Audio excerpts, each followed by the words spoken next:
Being the supreme creature in the entire ecosystem, we humans use a lot of components or materials or sources in our daily routine.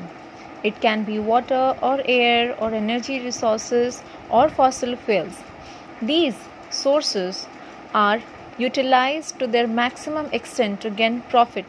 So today we are going to study regarding these resources which are present on Earth's surface and helps us to do our work easier. Resources can be used to describe the materials present in large quantities, and they can be held in reserve for future use and should be used sustainably. So it doesn't mean that resource only will include abiotic components.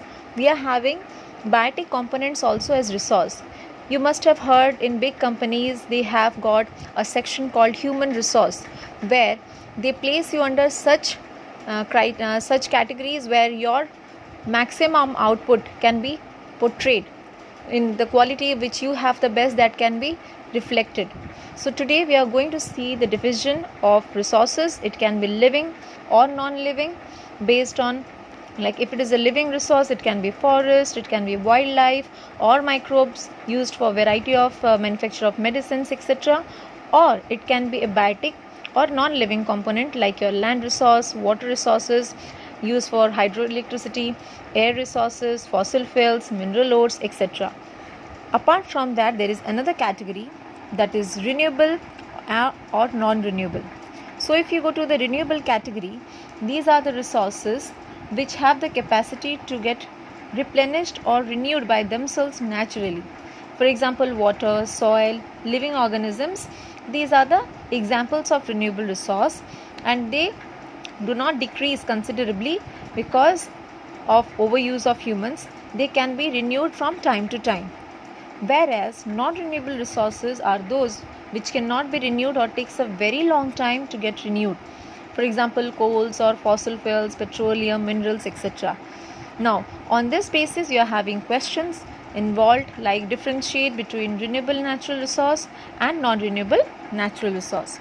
Moving to the next one, we will study here what are the factors that are responsible for your depletion of water resource, or after that we will study the effects of the resources getting depleted and what are the ways we should follow in order to conserve the resource. So coming to the factors that leads to depletion of your resources, we are having the first point as overuse of resource. This means what? If you are not using the resources judiciously and you are using it irrationally, then in that case what happens? That the resources goes on getting wasted. For example, overfishing leads to decline in fish resources. If you are going on continuous agriculture over a field of land, then it will decrease the soil fertility. So these kinds of, like you have enough to satisfy human needs, but you cannot satisfy human greed. So the greed of human beings leads to overexploitation and overuse of natural resource. So in that case, we should follow all those measures, like instead of using showers, you can go for getting bathed in a bucket of water, or instead of using car to get transported single individually, you can go for carpool, or you can go for any public transport, etc. Moving to the next one, that is unequitable resource distribution. The resources present on earth are not equally distributed throughout. So in that case, those resources which are not equally distributed throughout the earth's surface, there is a chance of getting overexploitation of resource, where it is extremely found, and the places where it is not there or it is not present, there lies the cost of transportation. Let's see an example. We all know that Arab countries have a huge reservoir of fossil fuels. So there the price of fossil fuels is very low, but the price of water is extremely high compared to the price of water in our country like India.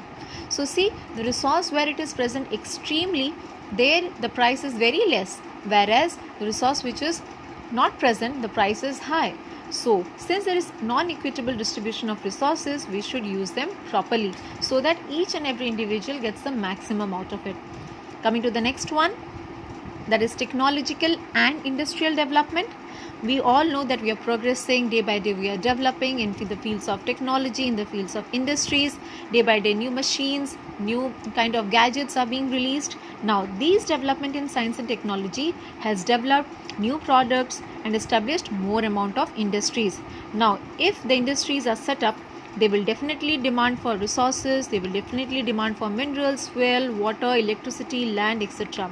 Let's just imagine if you are going to a supermarket or a mall and you are supposed to buy a soap. You can find variety of soaps present out there, almost like 10 to 15 brands. That means obviously they are having industries out there where it is getting manufactured. So that much kind of industries, that many kind of industries are using so many kinds of resources, so which is indirectly hampering.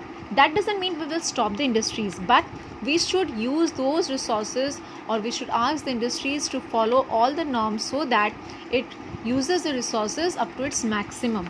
So these industries, if not only they deplete the natural resource but also contaminates them. If you remember that we have studied in the previous chapter how industries causes water and air pollution, so that kind of thing is also related, which leads to factor of resource depletion. The last point that affects is overpopulation. We all know it's a very major problem in today's scenario.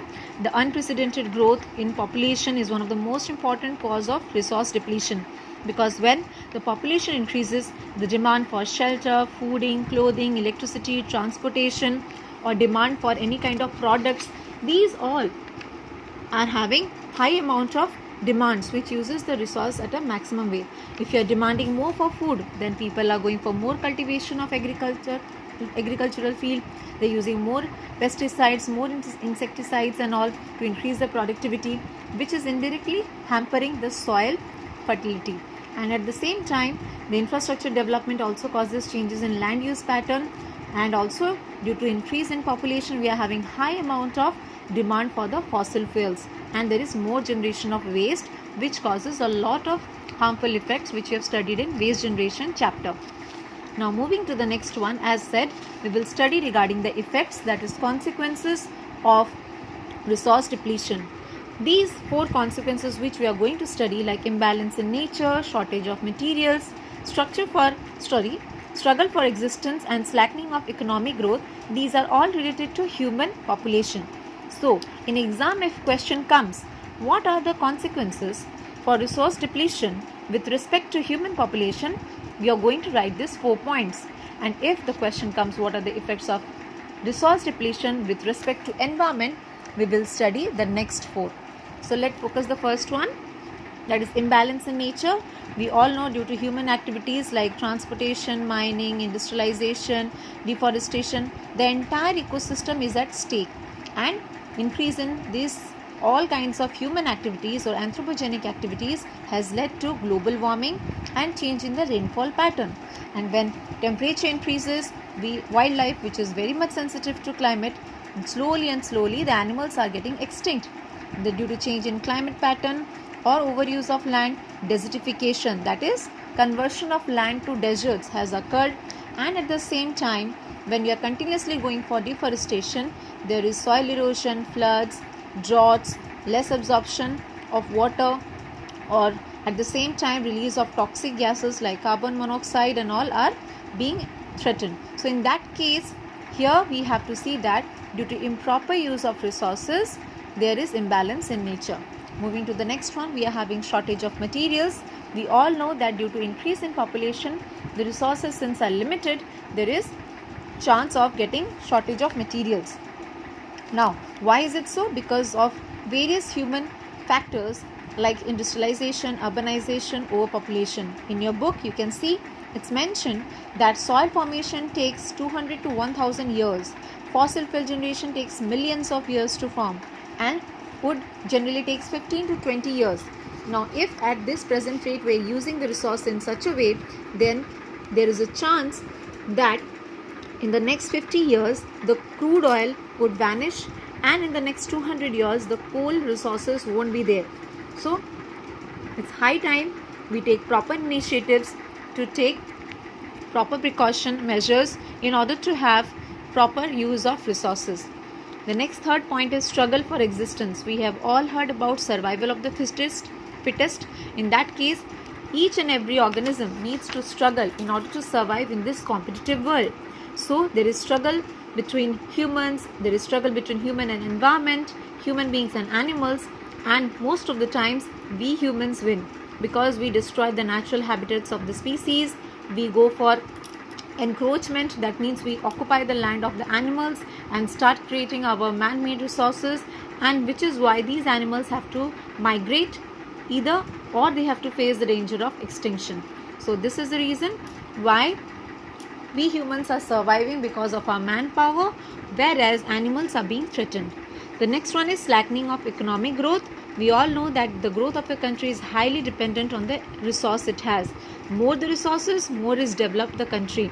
So in country like India, which is developing, overpopulation seems to be one of the reasons why the resources are not utilized properly. So it is the reason of slackening of economic growth. So these are the 4 points we are going to explain when we are having the question consequences of resource depletion affecting human population. Moving to the next one, that is effect on the environment when you are having resource depletion. The first one is removal of topsoil.